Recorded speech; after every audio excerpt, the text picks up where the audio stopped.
కాజల్ తమన్నా ఇద్దరు కలిసి ఒకటే ఇంటికి కోడల్లాగా వస్తామంటే ఎవరన్నా వద్దంటారా? కానీ యూపీ పోలీసులు మాత్రం వద్దు జాగ్రత్త అంటున్నారు. మీరు ఈ ఫోటోలో చూస్తున్న ఆమె పేరే కాజల్, ఇలా చెల్లె పేరు తమన్నా, వాళ్ళ తమ్ముడు పేరు సూరజ్, వాళ్ళ నాన్న పేరు భగత్ సింగ్, వాళ్ళ అమ్మ పేరు సరోజ్ దేవి. ఈ ఐదుగురు కలిసి మంచిగా పెళ్లి సంబంధం సెట్ చేసుకుంటారు, అది కూడా వెల్ సెటిల్డ్ ఫ్యామిలీస్తోని. మరి మా కాజల్ తమన్నా చూసేటందుకు హీరోయిన్ల లెక్కనే ఉంటారు. ఆ మాత్రం ఎదురు కట్నం ఇయ్యారా మీరు అని ఎదురు కట్నం తీసుకొని దాని తర్వాత పెళ్లి ఖర్చులు అని చెప్పి మళ్ళా పైసలు వసూలు చేసి తీర పెళ్లి ముందు టక్కున వెళ్ళిపోతారు అన్నట్టు అందరు కలిసి.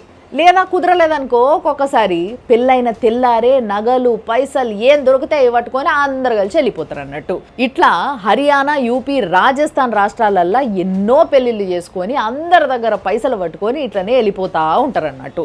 అయితే రీసెంట్గా వీళ్ళ అమ్మా నాన్న దొరికిండ్రు, కానీ ఆ పిల్ల కోసం వెతికితే 6 నెలల తర్వాత ఇప్పుడు దొరికిందట. ఫ్యామిలీలో ఎవరన్నా ఒక్కరు తేడా ఉంటారు, కానీ ఇట్లా ఫ్యామిలీ తేడా ఉన్నారంటే చూడు ఎట్లుందో కదా. అలా నానంట ఇగో ఇంకొక సంవత్సరం ఇట్లా గట్టిగా కష్టపడ్డాం అనుకో మనము ఇక లైఫ్ అంతా కూర్చొని తినొచ్చు అందరం 5గురం అని చెప్తుంటాడట. ఈ పిల్ల కథలు ఇట్లుంటే అదే యూపీలో ఉన్న ఇంకో పిల్ల పొద్దున్నే మంచి పొలం పనికి పోయిందట, ఎంత సాయంత్రం అయినా రాలేదట. ఏంది వస్తలేదు అని చూస్తే మొత్తం ఎతికినా కూడా దొరకలేదంట. అయితే కొన్ని రోజుల నుంచి వెళ్ళి చిరుతపులులు ఆ ఏరియాలో బాగా సంచరిస్తున్నాయంట, కొంతమంది ఇట్లనే మిస్ అయినరంట.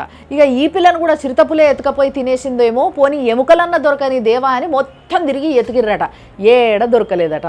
సరేలే ఇక ఏం చేస్తామని చెప్పేసి బాధపడుకుంటా అట్లా హరిద్వార్కి పోయిర్రట వాళ్ళు. అయ్యో దేవుడా జర పిల్ల హస్తికలన్నా దొరకని కర్మకాండలు చేసుకుంటాము అనేసి అనుకొని పక్కనే ఉన్న డేరాడూన్ పోయిండంట. హస్తికలు ఏం కర్మ, అమ్మాయే నడుచుకుంటూ వచ్చిందంట, కానీ పక్కనే బాయ్ ఫ్రెండ్ ఉన్నాడంట. పెద్ద స్కెచ్.